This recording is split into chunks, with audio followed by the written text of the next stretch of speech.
하나님은 사람이 악하다고 해서 당장에 심판을 행하시지 않습니다. 하나님은 일방적으로 사람들에게 심판을 행하시지 않아요. 하나님의 심판의 방식은 먼저 인간의 죄를 알려주시고 회개하면 용서해 주시고, 그러나 회개하지 않으면 그때 하나님의 심판을 단행하시죠. 하나님은 아벨도 그렇고 아이삭에도 같은 방식을 적용하고 있습니다. 그러면 하나님은 누구를 통해서 하나님의 심판의 말씀을 전합니까? 경고의 나팔을 불게 하십니까? 하나님이 세우신 선지자를 통해서 하나님의 심판의 말씀을 전하게 하시죠. 하나님의 경고의 나팔을 불게 하십니다. 아모스 3장 7절에도 보면 여호와께서 자기의 비밀을 주의 선지자에게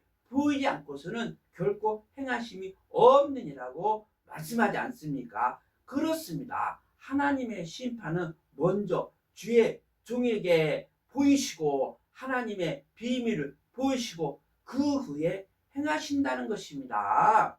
이스라엘 아시아는 난간에 떨어져 병이 들자 누구를 찾아가고 있습니까?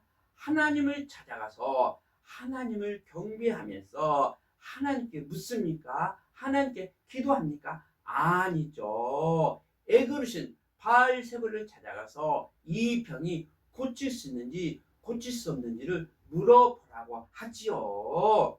이때 하나님은 아시아의 잘못을 보시고 아시아의 범죄를 보시고 아시아의 악행을 보시고 그에게 누구를 보냅니까? 엘리야 선지자를 아시아에게 보내서 하나님의 경고의 나팔을 불게 하죠. 하나님의 심판의 말씀을 증가하십니다. 본 3절 4절에 보면 여호와의 사자가 디셋 사람 엘리야에게 이르시되 너는 일어나 올라가서 사마리아 왕의 사제를 만나서 저에게 이르기를 이스라엘 하나님이 없어서 너희가 이그르신 바알세불에 무리로 가느냐. 그러므로 여호와의 말씀이 내가 올라간 침상에서 내려오지 못할지라 내가 반드시 죽으리라 하셨다 하라. 이에 엘리야가 가더라. 여호와의 말씀이 엘리야 선지자에게 맞아 엘리야 선지자는 곧바로 일어나 아시아의 사자에 가서 여호와의 경고의 말씀을 전하죠. 여호와의 심판의 말씀을 전하죠. 엘리야 선지자가 아시아가 보낸 사자에게 하나님의 경고의 말씀을 전하니까 심판의 말씀을 전하니까 심각성을 깨닫는 아시아의 사자들이 가던 발걸음을 돌이켜서 왕궁으로 다시 돌아옵니다. 이 말은 빨리 왕에게 전하겠구나 이런 마음을 가지고 이제 왕궁으로 돌아오지요. 본 5절 6절에 보니까 사자들이 왕에 돌아와 왕이 이르되 너희는 어찌하여 돌아왔느냐. 저희가 고하되 한 사람이 올라와서 우리를 만나 이르되 너희는 너희를 보낸 왕에게로 돌아가서 저에게 구하기를 여호와의 말씀이 이스라엘 하나님이 없어서 내가 애굽에 계신 바알세불을 보내느냐. 그러므로 내가 올라간 침상에서 내려오지 못할지라 내가 반드시 죽으리라 하셨다 하라 하더이다. 아시아 사자들이 얼마나 놀랐겠어요. 우리 왕이 죽는다고. 그래서 아시아의 신하들은 가던 발걸음을 돌이켜서 왕에게 와서 이 말씀을 전하죠.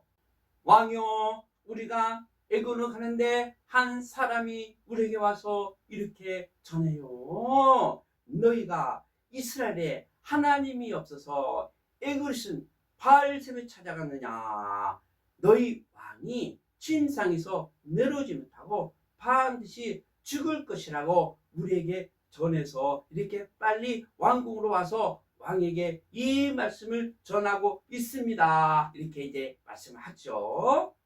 그러면 아하시아는 신하의 말을 듣고 어떤 반응을 보이고 있습니까? 자신의 잘못을 뉘우치고 있습니까? 자신의 범죄를 회개하고 있습니까? 하나님 잘못했습니다. 하나님, 제가 우상을 섬기사오니 제 죄를 용서해 주시고 이제부터는 하나님을 잘 믿겠습니다. 하나님의 말씀 따라서 살겠습니다. 주님 제 병을 고쳐주시고 저를 반드시 죽는다고 하셨는데 이 죽음에서 면하게 하여 주시옵소서. 이 죽음에서 저를 구원하여 주시옵소서라고 기도해야 되죠. 그러나 아시아는 그렇게 하지 않습니다. 자신의 완고한 마음을 돌이키지 않습니다. 자신의 죄를 회개하지 않습니다. 오히려 뭐라고? 일국의 왕인데 나한테 이래라 저랬다 말했다라고 그러면서 화를 내면서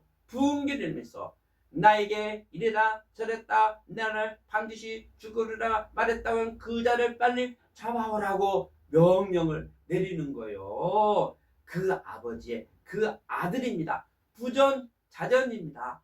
아합도 미가야 선지자 말을 들었으면 살았잖아요. 오히려 미가야 선지자가 사는 길을 알려줬는데 미가야 선지자 어떻게 했어요? 감옥에 가두고 고생의 떡과 고생의 물을 먹이잖아요. 지금 아시아도 똑같아요. 자신의 잘못을 뉘우치지 않냐고 자신의 잘못을 회개하지 않냐고 오히려 자신에게 이래라 저랬다고 말한 자를 자신이 죽을 거라고 말했던 자를 당장에 잡아오라고 말합니다. 아합처럼 아이샤도 그 자를 감옥에 가두고 고생의 떡과 고생의 물을 먹이려고 하고 있습니다. 오히려 자기에게 그 진실한 말을 했다고 하나님 말씀을 전했다고 죽이려고 하고 있습니다.